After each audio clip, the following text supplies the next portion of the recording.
পাশের পাড়ার পুজোর অনুষ্ঠানে মনোমালিন্য থেকেই এই পুজোর সূচনা। অবশেষে 2025 সালে প্রথমবারের মতন দুর্গার আরাধনায় ব্রতী হয়েছেন রামচন্দ্রপুর পল্লীশ্রী দুর্গাপুজো মহিলা কমিটি। এই পুজোতে নেই কোনো আড়ম্বর, নেই কোনো থিম পুজোর হুড়োহুড়ি, কিন্তু আছে শুধু নিষ্ঠা আর ভক্তি। নারী শক্তিকে ভর করে তৈরি হয়েছে মণ্ডপ। এইভাবেই প্রায় 100 জন মহিলা মিলে দুর্গার আরাধনায় মেতেছেন। নিজেদের সন্তান সংসারের কাজ সেরে প্রতিদিন 4 ঘন্টা সময় বার করে চাঁদা তোলা থেকে মণ্ডপ সজ্জা, এত বড় পুজোর দায়িত্ব সামলাচ্ছেন রামচন্দ্রপুরের দুর্গারা।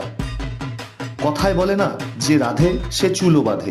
যে আমাদের পাশে পুজো হয়, যেখানে আমরা যেতাম, আমাদের ঠিক এই পাড়াতে পুজোটা হতো না। তো সেখানে কিছু প্রবলেম হয়েছিল আগের বছর, তো সেই কারণে আমরা একটা ডিসাইড করেছিলাম যে আমরাও এখানে পাড়ায় পুজো করব। আর তার থেকে সবচেয়ে বড় ব্যাপার যেটা আমাদের মানে যেটার জন্য আমরা পুজো শুরু করেছি, যে আমরা অনেকেই আছি যে আমরা তো ঠাকুর দেখতে যাই, এদিক ওদিক ঘুরি, কলকাতার দিকেও যাই, কিন্তু আমাদের মধ্যে এমন অনেক মহিলা আছে যারা কিন্তু ঘরেই থাকবে। তাদের হয়তো ছেলে মেয়েরা যাচ্ছে, তাদের জন্য অপেক্ষা করছে, সারাদিন রান্না করছে, মানে তাদের কাছে পুজোই হোক আর অন্য দিনই হোক সবই এক, পুজোটাকে তারা উপভোগ করতে পারে না। তো সেটাও একটা বিশেষ কারণ আমাদের এই পাড়ায় পুজো মানে নতুন করে শুরু করা, যে তারা অন্তত এই পুজোটাকে সেভাবে উপভোগ করতে পারবে। মায়ের এখানে সনাতনী রূপ যেটা, সেটাই আমরা রাখার চেষ্টা করেছি, কারণ পুজোর মধ্যে একটা বনেদিয়ানা ছোঁয়া থাকবে।